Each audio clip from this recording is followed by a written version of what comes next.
Hello, Massad. How you doing this afternoon? Doing good. How are you, Dan? I'm very well, thank you. You know, Mas, when you get two handgunners together and you ask them each their opinion, you're going to get at least three opinions.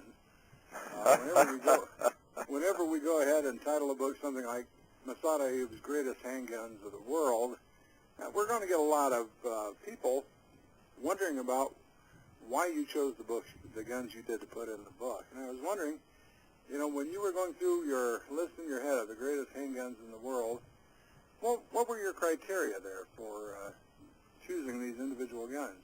Dan, what I was trying to look for was satisfying multiple criteria. First, that it be a fine handgun manufactured with quality and with design features that had stood the test of time.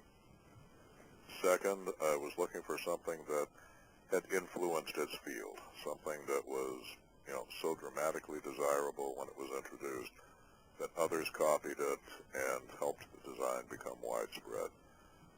Third, I was looking for unique engineering features. And fourth, I was looking for elements of impact on the market. There were certain guns, a case in point.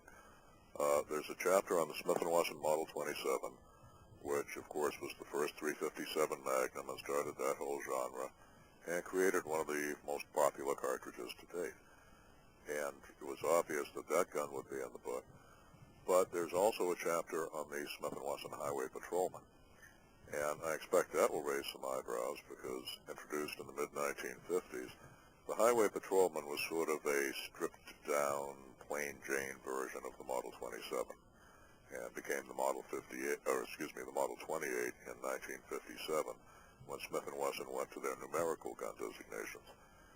The reason I included it was that certainly it didn't do anything that a Model 27 wouldn't do, but in its own way, it created its own trend in the market.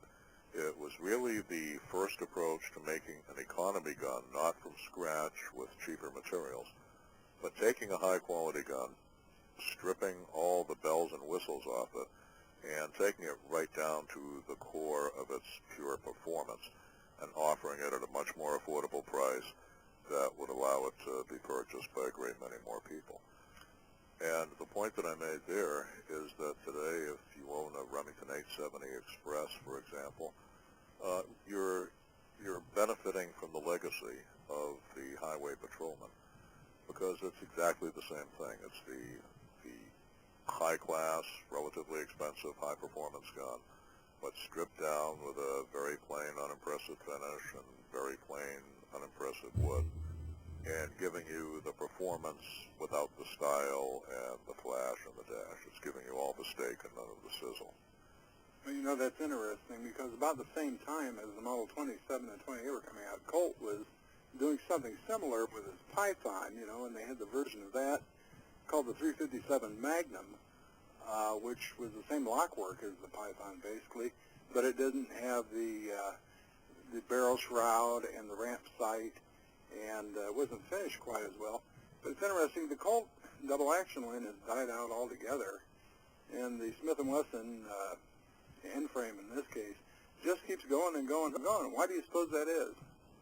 Well, I think a part of it is that Colt over the years tended to drift more toward the military market and less to the commercial side.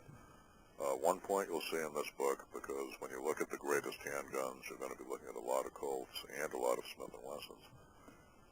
For many years, for decades really, for a good part of the 20th century, and certainly part of the 19th, Colt versus Smith & Wesson was one of the great American brand wars.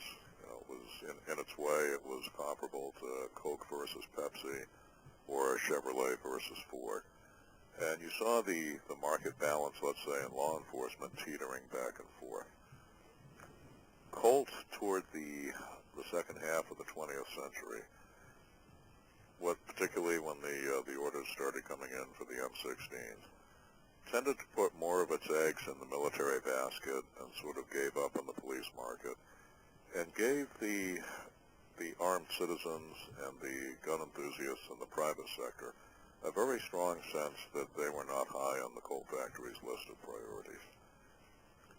Over the years, the the Smith & Wesson design had proven to be somewhat easier to manufacture.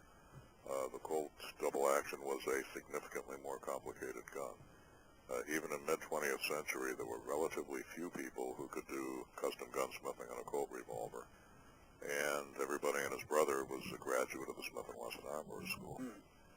Over the years, the Colt just became so expensive to manufacture because it was so dependent upon hand labor for fitting that it was no longer able to compete in the marketplace with what was seen as an equal quality gun in terms of finish, accuracy, and performance that cost much less money from Smith & Wesson.